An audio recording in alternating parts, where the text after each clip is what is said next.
The Lakers held SGA to 40 in 2 games. They lost both by 18. The lowest 2-game scoring stretch of his MVP postseason, the Lakers doubled, the Lakers fouled. They drew Shai Gilgeous-Alexander into early bench territory by design. The scheme worked. In the 10 minutes and 34 seconds he sat in the third quarter of Game 2, Oklahoma City outscored Los Angeles 32-15. A +17 swing on a court that did not have its best player on it. This is the story of how the Lakers won the assignment they came to win and lost the series for the same reason they thought they were winning it. Let's start with what worked. Game 1, Paycom Center. Shai Gilgeous-Alexander scored 18 points, a limited-minute foul trouble night for the league's most efficient scoring guard. The Lakers came in with a clean answer to the most efficient guard in the league. Do not let him beat us one-on-one. Pay the foul tax to put him on the bench. Aggressive doubles on every catch above the break. Hedge and recover on every pick and roll. Intentional contact at the rim. It is a defensible scheme. Shai averaged 32+ during the regular season. Holding him to 20 per game is a 35% reduction in MVP scoring output. That is a tactical victory most defensive coordinators would frame in their offices. Game 2, May 7th, same building. Shai scored 22 points on a limited-minute night. He picked up his 4th foul and a flagrant one on Austin Reeves with 10 minutes and 34 seconds left in the third quarter. Mark Daigneault sat him. 40 points, 2 playoff games, the lowest 2-game scoring stretch of his MVP postseason. The flagrant was not noise, it was a system feature. The Lakers' rotation hammered Shai at the catch, contested every drive at the rim, and accepted the foul calls as the price of bench minutes for the MVP.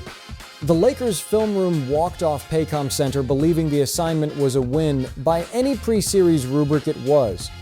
The MVP scored 18, the MVP scored 22, the MVP sat for 10 minutes and 34 seconds of a playoff game. And the Lakers bench got exactly the window their entire defensive design was built to produce. So here is what happened in that window. 10 minutes and 34 seconds in the third quarter of Game 2, Shai Gilgeous-Alexander on the bench. The Lakers rotation on the floor, Austin Reeves, LeBron James, Dalton Knecht, Rui Hachimura. The lineup the Lakers were going to use to steal road games. Oklahoma City outscored Los Angeles 32-15. A +17 swing on a court that did not have the league's most efficient scorer on it. Chet Holmgren scored 22 on the night, most of it inside. He caught a roll pass and finished through Knecht. He caught a short pass on the short roll and dunked over a help defender who was a step late. Ajay Mitchell scored 20 off the bench. He ran an empty side ball screen and got into the paint untouched. He pulled up off the dribble against a drop coverage that was guarding the wrong player. McCain scored 18 off the bench. Oklahoma City pulled him out of Philadelphia in February. He pulled a corner 3 on a relocation cut. He spotted up against a closeout that was rotating to the wrong help. 3 different shot diets, 3 different shot creators.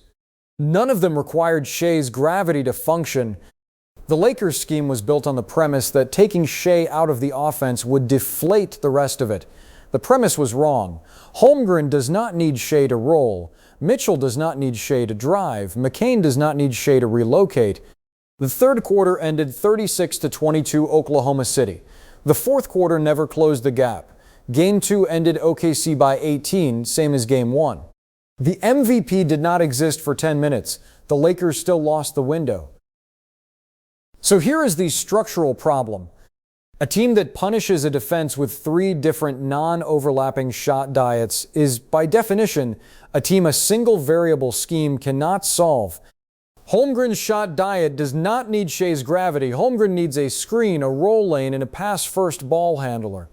Mitchell's shot diet does not need Shai's gravity. Mitchell needs an empty side and a high screen.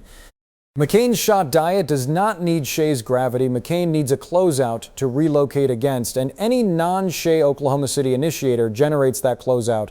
That is 3 independent variables, 3 different shot zones, 3 different reads. None of them collapse when the defense pulls the MVP out of the equation. In Game 2 alone, those three role players combined for 60 points. Shai scored 22. The non-Shai scoring outweighed the MVP scoring by more than 2-1 in the game. The Lakers were specifically trying to take the MVP off the floor. This is the structural diagnosis. The Lakers' scheme attacks one variable. Oklahoma City's offense answers with three. And here is what makes the diagnosis structural rather than situational. A defense can adjust coverages. A defense cannot unmake an opposing offense's shot menu inside 3 days. Oklahoma City did not invent these three shot diets in Game 1. The Thunder built them across an entire regular season of bench reps. A double team is a transfer. The defender comes off someone else. With three non-overlapping shot creators on the floor, every double leaves a different relocation, a different role, a different drive lane open. The Lakers walked into a series against an offense that had already pre-solved the question they came to ask. So here is the verdict. The Lakers won the MVP assignment by every measurable metric: scoring suppression, foul accumulation, bench time generation. They lost both games by 18. The reason is not a Lakers failure to execute against Shai Gilgeous-Alexander. The reason is that Oklahoma City's offense compounds across three role players whose shot menus run without him. Now the steel man taken at full strength. Luka Doncic is out with a left hamstring strain. Jared Vanderbilt is out with a dislocated pinky. The Lakers are playing a Western Conference semifinal road series with a banged-up rotation against a top-seed team that played 2 healthy games at home. Shai also took the foul trouble bait. That is on the Thunder coaching staff giving him those minutes. With Luka back, with the Lakers' full lineup on the floor, the series is much closer. 2-0 is roster, not scheme. Here is why the steel man fails. The plus 17 swing in Game 2's third quarter happened during a 10-minute window where the Lakers had Austin Reeves and LeBron James on the floor with their best non-Luka rotation. That lineup is the lineup the Lakers were going to use to steal road games on a Shai bench window. That lineup got outscored 32-15 by an Oklahoma City group running its bench offense. The plus 17 is not a roster problem. The plus 17 is the structural answer to a defensive scheme aimed at one player when the opposing offense has three. Adding Luka does not change Oklahoma City's bench shot diet. It only changes how loudly the Lakers' scheme breaks. Three structural levers on the chalkboard.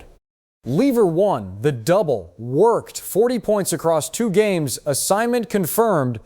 Lever 2, the bench offense, answered, plus 17 in 10 minutes and 34 seconds without the MVP. Lever 3, the compound, final, 3 non-overlapping shot diets, 3 role players with independent gravity. The MVP became a bonus the Lakers thought they were taking away. The Lakers spent 2 playoff games solving for one variable. Oklahoma City's offense has 3. You cannot scheme away 3 players whose shot menus do not require the MVP on the floor. 3 role players, 3 shot diets, 1 MVP Oklahoma City never needed on the floor. Game 3 is in Los Angeles. The same Lakers, the same game plan, the same MVP assignment. The chalkboard says they need a different question because the answer to the one they are asking is 2 games old, 18 points wide, and not coming back. Next episode of Chalk Tactics, we go inside the team Oklahoma City might face next round and ask why their offense looks like the only one in the West built to crack a 3-variable bench compound. Until then,